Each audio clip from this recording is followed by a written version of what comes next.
How's it going, fam? It's Erica with Not Your Average EDC, and today we're going to do the first impressions of the Benchmade mini grip versus the Hogue mini RSK Ritter, whatever we're calling it.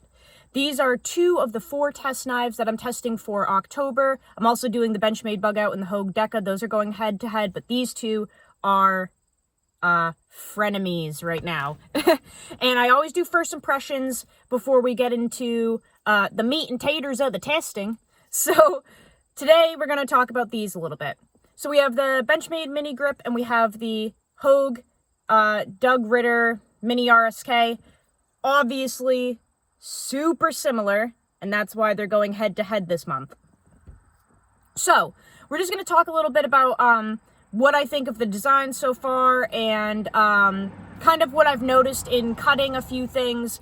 Yesterday, we started the testing a little bit early because I have 4 knives to do, so I wanted to kind of get a head start. But right off the bat, the design and the handles are nearly identical. Now, on this one, we have FRN, and this one we have G10, but in terms of the actual design, they are nearly identical. The only thing I can really figure is that there's this little, like, choil area on the mini Ritter, and on the mini grip, there's just nothing. You just go into a straight kind of plane here. But in hand, they don't feel any different. You don't even really feel that tiny little hump at all. So they feel basically the same. The kind of the dimensions of the handle, nearly identical. The design, nearly identical. So they really feel very similar. And also the kind of like the contour, the thickness and the rounding that they did on both of these is pretty much the same too. See? Very similar. So in hand, they feel identical. But the blades, that's where we get like totally different. So I was cutting up some produce for my dogs yesterday, apples and carrots and zucchini, and obviously the Hogue slices way better. We have a pretty thick blade stock on the mini grip with less room in this dimension to thin out, especially because we have a full flat grind on the Hogue, and it's also taller. And then on the Benchmade mini grip, I think this is it's definitely not a hollow grind. So it's just, what would you call that? A flat grind? It's not a full flat, but it's flat from this bevel down. So this one is a little more robust, a little more hard use feeling, if we're just talking about the blade shape. And this one is definitely more of like a slicer. This one slices very, very well, and that taller grind really helps it thin out, and it just slices through produce way better. This was kind of splitting a lot of the things. This was actually cutting and slicing through them.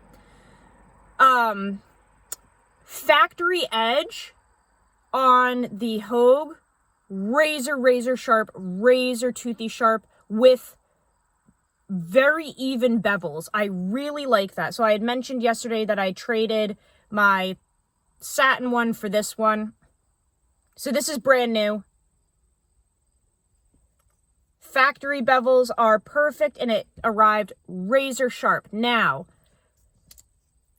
this blade is one that I've had for many years. This is an M4 blade from when Benchmade did the custom mini grips, and they offered M4, but their coating, their old coating, you could take this blade out of the knife, soak your blade in acetone, and then use sandpaper to sand the coating off within 5 minutes. Like, it was not a good coating. So I stripped this a long time ago, but I do very much recall how the factory edge was when I got this. And I really haven't used this blade a ton, even though I've had it for like 8 years or something. I've kind of been waiting to test it. So the factory edge on this one, I do remember it was a razor blade, super toothy. Bevels were not super even. I think I actually kept them the way they were. So this one is a little thicker than this one, and that's how it has been since it arrived. Just a little uneven, but not anything crazy, but razor sharp.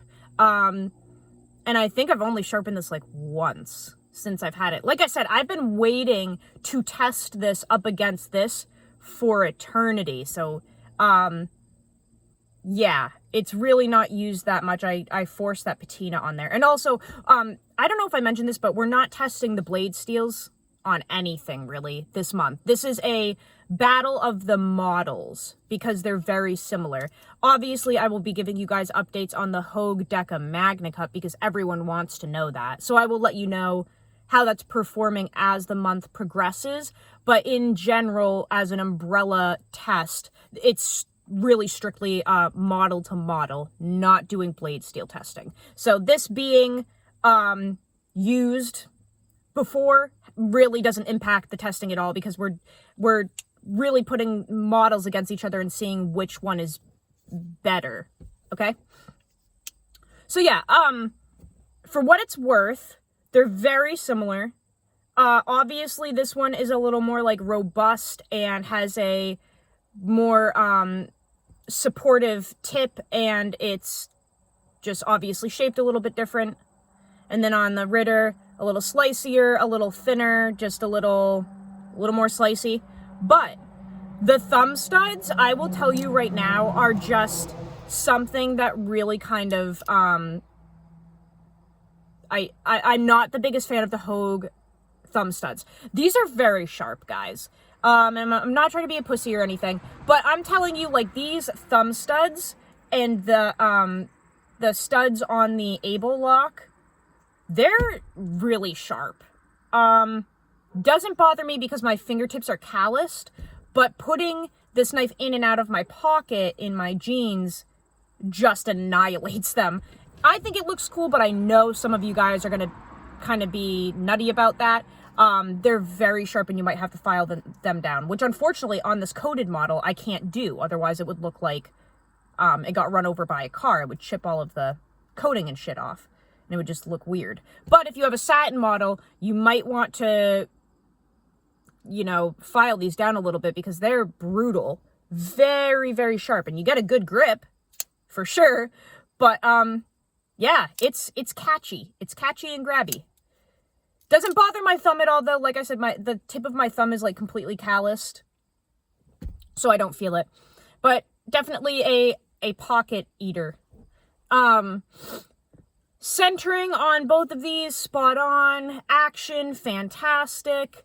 The Benchmade studs are way more comfortable than the Hogue ones in terms of deployment. We do have flow-through construction on the Hogue, which we do not get on the mini grip. So this is just easier to clean right off the bat. Texturing on these, the mini grip, it's funny how they call it the, like, Griptilian and the mini Griptilian, because you would think, like, grippy, Griptilian. It's really not, that grippy. Like, if you put your fingertips on this little, pattern there, yeah, it's grippy, but the knife as a whole, like, I guess the ergonomics really lock into your hand and you're definitely gripping onto that Griptilian. But I just feel that the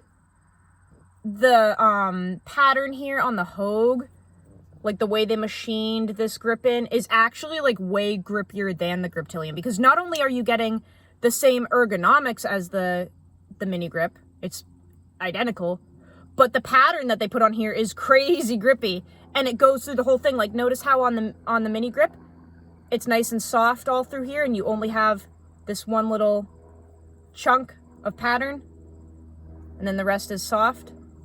You get a full starburst pattern on the mini Ritter, which is super grippy. Like, when you hold this thing, you can feel all around.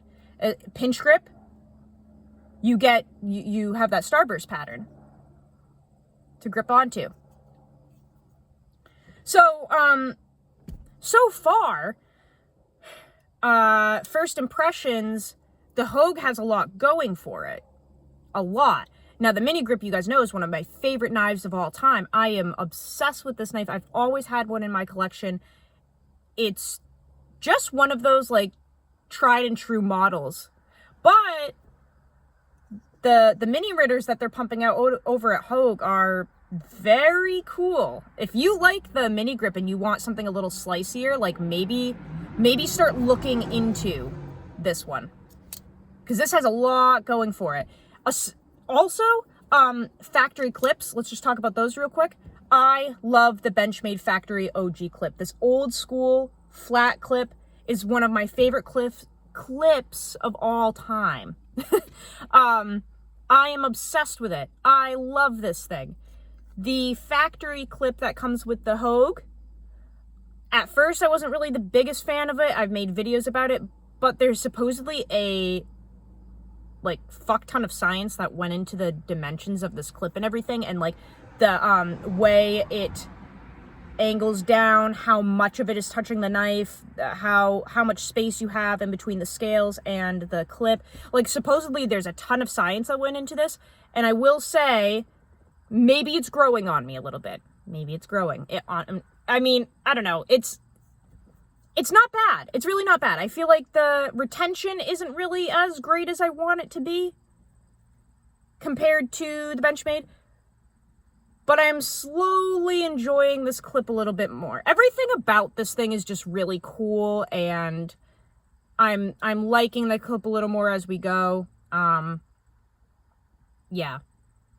And I had one of these beforehand. Like, I know that I said earlier in the video this one's new, but that's because I traded it for my old one, which I had for a while. So I have like a decent amount of experience with this model and tons of experience with this model. That's why I'm talking so deeply about this, even though we're calling it first impressions. This is just for the record. But yeah, really enjoying the testing so far, even though we're only like 2 days in. I'm so excited to see which one kind of tickles my fancy more at the end, because I really like both of them. And also the bug out versus the Deca, that's going to be sick, because those are really exciting too. So I just wanted to give you guys a little bit of content for today, talk about these.